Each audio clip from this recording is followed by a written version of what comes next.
Perkenalkan, nama saya Angeli Rondonu, NIM 2174201033, kelas A121, Fakultas Hukum Universitas Pembangunan Indonesia Manado.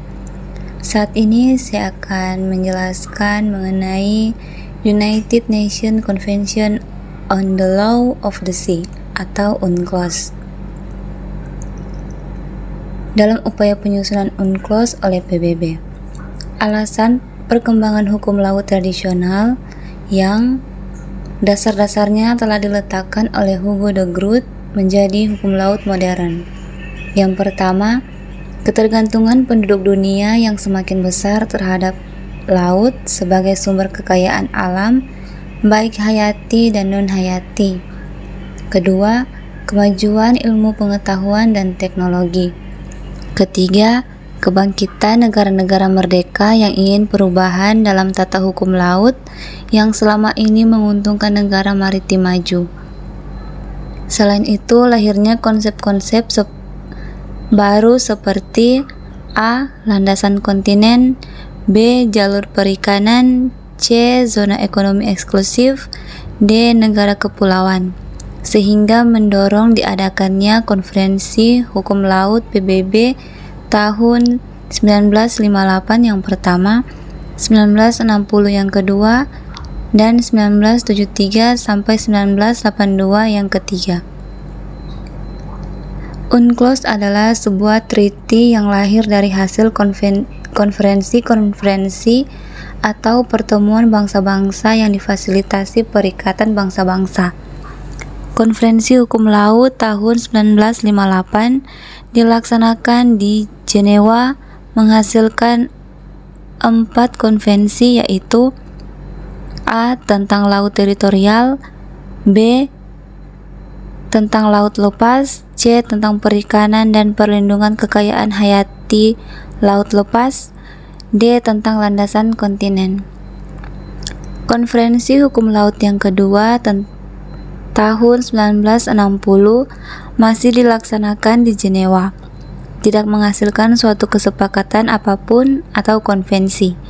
Ada beberapa hal yang dibahas pada konferensi kedua tersebut, namun tidak mencapai sepakat, yaitu A. Tentang rezim selat, B. Tentang hak negara pantai di bidang perikanan laut, C. Tentang pendefinisian landas kontinen secara pasti, D. Perjuangan Indonesia terhadap wawasan Nusantara.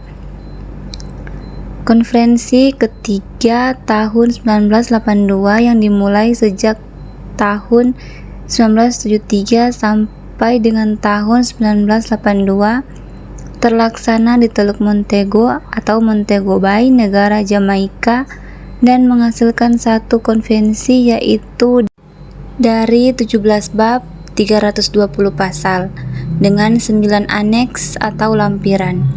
UNCLOS ketiga tahun ini resmi berlaku sejak ditandatangani tanggal 10 Desember 1982 oleh 119 negara termasuk Indonesia di Montego Bay, Jamaika. Berlaku efektif menjadi hukum positif internasional sejak tanggal 16 November 1994, yaitu sejak ditandatangani oleh negara Guyana sebagai negara terakhir yang memberi tanda tangan pada tanggal 16 November 1993 sebagai negara penandatanganan ke-60. Negara Republik Indonesia berperan aktif dalam Konferensi Hukum Laut ketiga, berupa A. Kepulauan yang diusulkan oleh Indonesia melalui Deklarasi Juanda tahun 1957, B. Diterimanya asas konsensus dalam merumuskan konvensi yang merupakan cerminan dari asas musyawarah untuk mufakat. Saat ini UNCLOS ketiga tahun 1982 sudah menjadi hukum internasional positif. Bagi Indonesia pun, UNCLOS ketiga tahun 1982 telah mengikat sejak Indonesia meratifikasi UNCLOS dengan Undang-Undang Nomor 17 Tahun 1985. Akibatnya, timbul hak dan kewajiban Indonesia untuk melaksanakan ketentuan yang terdapat di dalam UNCLOS. Konsekuensinya adalah lahirnya Undang-Undang Nomor 6 tahun 1996 tentang perairan Indonesia sebagai pengganti Undang-Undang Nomor 4